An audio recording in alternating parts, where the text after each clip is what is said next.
ಶುಭೋದಯ, ನಮಸ್ಕಾರ, welcome to YoYo Kannada. YoYo ಕನ್ನಡದ ವತಿಯಿಂದ ನೀವು ಪ್ರತಿ ವಾರ ಭವಿಷ್ಯವನ್ನ ಕೇಳುತ್ತೀರಿ. 26 ಅಕ್ಟೋಬರ್ 2025ರಿಂದ 1 ನವೆಂಬರ್ 2025 ಅಂದರೆ ಭಾನುವಾರದಿಂದ ಶನಿವಾರದವರೆಗಿನ ರಾಶಿ ಫಲಗಳು ಇದೀಗ ನಿಮ್ಮ ಮುಂದೆ. ಮೊದಲಿಗೆ ಮೇಷರಾಶಿಯನ್ನ ನೋಡೋಣ. ಮೇಷರಾಶಿಯವರಿಗೆ ಈ ವಾರ ಮಿಶ್ರ ಫಲಿತಾಂಶಗಳನ್ನ ನೋಡಬಹುದು. ಆರೋಗ್ಯ ಮತ್ತು ಸಂಬಂಧಗಳ ಬಗ್ಗೆ ವಿಶೇಷ ಕಾಳಜಿ ವಹಿಸಬೇಕಾಗುತ್ತದೆ.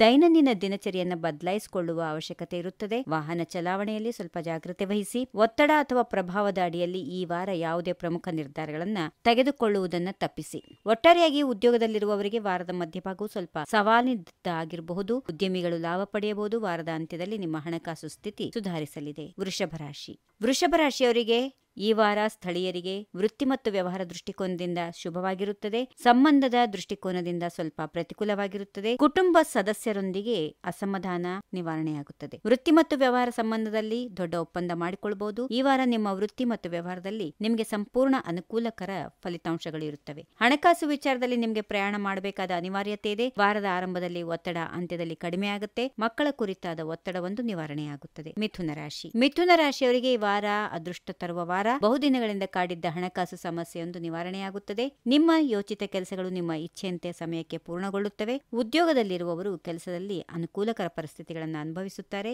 ವ್ಯವಹಾರದಲ್ಲಿ ತೊಡಗಿಸಿಕೊಂಡಿದ್ದರೆ ಈ ವಾರ ನೀವು ಪ್ರಮುಖ ವ್ಯವಹಾರ ಒಪ್ಪಂದವನ್ನ ಮುಕ್ತಾಯಗೊಳಿಸಬಹುದು. ಸಂಬಂಧಗಳು ಸುಧಾರಿಸುತ್ತವೆ. ದಾಂಪತ್ಯ ಜೀವನ ಸಂತೋಷದಿಂದ ಉಳಿಯುತ್ತದೆ. ದೂರ ಪ್ರಯಾಣಗಳು ಮಾಡಬೇಕಾಗಬಹುದು. ಆಪ್ತರಿಂದ ಬರಬೇಕಿದ್ದ ಬಾಕಿ ಹಣ ಸಂದಾಯವಾಗಬಹುದು. ಇನ್ನು ಕರ್ಕರಾಶಿಯವರಿಗೆ ಜನರಿಗೆ ಈ ವಾರ ತಮ್ಮ ಕೆಲಸದ ಸಂಪೂರ್ಣ ಪ್ರತಿಫಲವನ್ನ ಪಡೆಯುತ್ತಾರೆ. ಸಮಯೋಚಿತವಾಗಿ ಮತ್ತು ಯೋಚಿತ ರೀತಿಯಲ್ಲಿ ಕೆಲಸ ಮಾಡಿದ್ರೆ ನಿರೀಕ್ಷಿಸುವ ಫಲಿತಾಂಶಗಳನ್ನು ಪಡೆಯಬಹುದು. ಯಾವುದೇ ಆಸ್ತಿಯನ್ನ ಖರೀದಿಸಲು ಅಥವಾ ಮಾರಾಟ ಮಾಡಲು ಯೋಚನೆ ನಡೆಸ್ತಾ ಇದ್ರೆ ಈ ವಾರ ಧನಾತ್ಮಕ ವಿಚಾರಗಳು ನಿಮ್ಮದಾಗುತ್ತವೆ. ಆರ್ಥಿಕವಾಗಿ ವಾರದ ಮಧ್ಯಭಾಗವು ಸ್ವಲ್ಪ ಸವಾಲಿನದ್ದಾಗಿರುತ್ತದೆ. ಇದೇ ಸಮಯದಲ್ಲಿ ಅನಿರೀಕ್ಷಿತ ಖರ್ಚುಗಳು ಬರಬಹುದು. ವಾರದ ಅಂತ್ಯದಲ್ಲಿ ನಿಮ್ಮ ಕೆಲಸಗಳಲ್ಲಿ ಅಸ್ಥಿರತೆ ಇರುತ್ತದೆ. ಇನ್ನು ಮುಂದಿನ ರಾಶಿ ಸಿಂಹರಾಶಿಯವರಿಗೆ ಈ ವಾರ ಮಿಶ್ರ ಫಲ ಇದೆ. ಯಾವ ಕಾರಣಕ್ಕೂ ದೊಡ್ಡ ವ್ಯವಹಾರ ಮಾಡುವಾಗ ಸಾಲ ಮಾಡೋದು ಬೇಡ. ಬೇರೆಯವರಿಗೆ ನಿಯೋಜಿಸುವ ಕೆಲಸದಲ್ಲಿ ನಿಮಗೆ ದೊಡ್ಡ ಸಮಸ್ಯೆಗಳು ಬರಬಹುದು. ವ್ಯಾಪಾರ ವಿಚಾರದಲ್ಲಿ ಎಚ್ಚರಿಕೆ ಹಾಗೆ ಬುದ್ಧಿವಂತಿಕೆ ಅಗತ್ಯ. ವಾರದ ಮೊದಲು ಅರ್ಧವು ಹಣಕಾಸಿನ ತೊಂದರೆಗಳನ್ನು ಪರಿಹರಿಸಲು ಸೂಕ್ತವಾಗಿರುತ್ತದೆ. ಇನ್ನು ಇದೇ ಸಮಯದಲ್ಲಿ ತಪ್ಪು ನಿರ್ಧಾರಗಳನ್ನು ತೆಗೆದುಕೊಳ್ಳುವುದನ್ನ ಅಥವಾ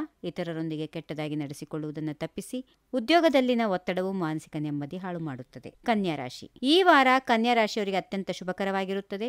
ಈ ವಾರ ಅವರಿಗೆ ಅದೃಷ್ಟ ಅನುಕೂಲಕರವಾಗಿರುತ್ತದೆ. ಆರೋಗ್ಯದ ವಿಚಾರವಾಗಿ ಉತ್ತಮ ಇದೆ. ಆರ್ಥಿಕ ಪರಿಸ್ಥಿತಿ ಸಂಬಂಧಿಸಿದಂತೆ ಒಳಹರಿವು ನೋಡಬಹುದು. ಉದ್ಯಮಿಗಳು ಅಪೇಕ್ಷಿತ ಲಾಭಗಳನ್ನು ನೋಡುತ್ತಾರೆ. ಒಂದು ಪ್ರಮುಖ ವ್ಯವಹಾರ ಒಪ್ಪಂದವನ್ನು ಮುಕ್ತಾಯಗೊಳಿಸಬಹುದು ಅಥವಾ ನಿಮ್ಮ ವ್ಯವಹಾರವನ್ನು ವಿಸ್ತರಿಸುವ ಯೋಚನೆಗಳು ಯಶಸ್ಸು ಕಾಣಬಹುದು. ಸಂಬಂಧಗಳು ಸ್ವಲ್ಪ ಪ್ರತಿಕೂಲವಾಗಿ ಇರಬಹುದು. ತುಲಾರಾಶಿಯವರಿಗೆ ಈ ವಾರ ಹಠಾತ್ ಹೆಚ್ಚುವರಿ ಕೆಲಸದ ಹೊರೆ, ಕೆಲವು ಪ್ರಮುಖ ಸಮಸ್ಯೆಗಳಿಂದ ಒತ್ತಡ, ಕೆಲಸದ ಜವಾಬ್ದಾರಿ ಹೆಚ್ಚಾಗಬಹುದು. ವಾರದ ಮಧ್ಯದಲ್ಲಿ ಹಠಾತ್ ದೀರ್ಘ ಅಥವಾ ಅಲ್ಪ ದೂರ ಪ್ರಯಾಣದ ಸಾಧ್ಯತೆ. ಇದೇ ಸಮಯದಲ್ಲಿ ನಿಮ್ಮ ಸಂದರ್ಭಗಳನ್ನು ಗಮನದಲ್ಲಿಟ್ಟುಕೊಂಡು ಪ್ರಮುಖ ನಿರ್ಧಾರಗಳನ್ನು ತೆಗೆದುಕೊಳ್ಳಬೇಕಾಗುತ್ತದೆ. ಪ್ರೇಮ ಸಂಬಂಧಗಳಲ್ಲಿ ಕೆಲವು ಅಡೆತಡೆಗಳು ಉದ್ಭವಿಸಬಹುದು. ನಿರುದ್ಯೋಗಿಗಳಿಗೆ ಈ ವಾರ ಉತ್ತಮವಾಗಿರುತ್ತದೆ. ವೃಶ್ಚಿಕ ರಾಶಿಯವರಿಗೆ ಈ ವಾರ ಸಂಬಂಧಗಳಲ್ಲಿ ಆರೋಗ್ಯದಲ್ಲಿ ಅಸ್ಥಿರ ಮತ್ತು ಕೆಲವೊಮ್ಮೆ ಸ್ಥಿರ ಕಂಡುಬರುತ್ತದೆ. ದೀರ್ಘ ಮತ್ತು ಸಣ್ಣ ಪ್ರವಾಸದೊಂದಿಗೆ ಪ್ರಾರಂಭವಾಗುತ್ತದೆ. ಈ ವಾರದ ಮೊದಲ ಅರ್ಧ ಶ್ರಮದಾಯಕದ ಕೆಲಸದಲ್ಲಿ ತೊಡಗಲು ಕಾರಣ ಆಗುತ್ತೆ. ವಾರದ ಮಧ್ಯಭಾಗವು ಸ್ವಲ್ಪ ಪರಿಹಾರವನ್ನು ನೀಡಬಹುದು. ಸಾಲ ಮಾಡುವ ಸಾಧ್ಯತೆಗಳಿವೆ. ಪ್ರೇಮ ಸಂಬಂಧಗಳಲ್ಲಿ ಎಚ್ಚರಿಕೆಯಿಂದ ಮುಂದುವರಿಯಿರಿ. ಭಾವನೆಯಿಂದ ಯಾವುದೇ ಪ್ರಮುಖ ನಿರ್ಧಾರಗಳನ್ನು ತೆಗೆದುಕೊಳ್ಳುವುದನ್ನು ತಪ್ಪಿಸಿ. ಧನುರಾಶಿಯ ಜನರಿಗೆ ಈ ವಾರ ಉತ್ತಮ ಅನುಕೂಲಕರ ದಿನಗಳಿವೆ. ನಿಮ್ಮ ವ್ಯವಹಾರ ಸಂಬಂಧ ಹೊಸ ಸಂಪರ್ಕಗಳು ಏರ್ಪಡುತ್ತವೆ. ವಿದ್ಯಾರ್ಥಿಗಳು ವಾರದ ಮೊದಲು ಅರ್ಧದಲ್ಲಿ ಒಳ್ಳೆಯ ಸುದ್ದಿ ಪಡೆಯಬಹುದು. ಗೃಹಿಣಿಯರು ಈ ವಾರ ಉತ್ತಮ ಲಾಭ ನೋಡಬಹುದು. ನಿಮ್ಮ ಕೆಲಸಗಳಲ್ಲಿ ಹಣಕಾಸಿನ ಅಡ್ಡಿಗಳು ನಿವಾರಣೆಯಾಗುತ್ತವೆ. ವಾರದ ಅಂತ್ಯದಲ್ಲಿ ನೀವು ಪ್ರಯಾಣ ಮಾಡಬೇಕಾಗಬಹುದು.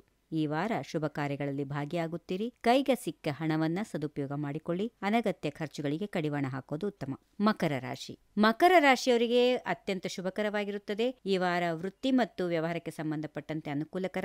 ವ್ಯವಹಾರದಲ್ಲಿ ತೊಡಗಿರುವವರು ಅಪೇಕ್ಷಿತ ಲಾಭ ಗಳಿಸುತ್ತೀರಿ. ಆಸ್ತಿ ಸಂಬಂಧಿತ ವಿಚಾರ ಹಾಗೆ ವ್ಯವಹಾರಗಳು ಲಾಭದಾಯಕವಾಗುತ್ತವೆ. ಬಹುಕಾಲದಿಂದ ಸರ್ಕಾರಿ ದಾಖಲೆಗಳ ವಿಚಾರದಲ್ಲಿನ ಓಡಾಟ ಈ ವಾರ ಮುಕ್ತಾಯವಾಗಬಹುದು. ರಾಜಕೀಯ ಜೀವನದಲ್ಲಿ ಶುಭ ಇದೆ. ಸಮಾಜದಲ್ಲಿ ನಿಮ್ಮ ಗೌರವ ಘನತೆ ಹೆಚ್ಚಾಗುತ್ತದೆ. ಪ್ರೇಮ ಜೀವನದಲ್ಲಿ ನಿಮ್ಮ ಪರವಾದ ಒಲವು ಇರಲಿದೆ. ಮುಂದಿನ ರಾಶಿ ಕುಂಭರಾಶಿಯವರಿಗೆ ಅತ್ಯಂತ ಶುಭ ಮತ್ತು ಪ್ರಯೋಜನಕಾರಿಯಾಗಿರುತ್ತದೆ. ಜೀವನದಲ್ಲಿ ಅನೇಕ ಆಹ್ಲಾದಕರ ಬದಲಾವಣೆಗಳನ್ನು ಅನುಭವಿಸಬಹುದು.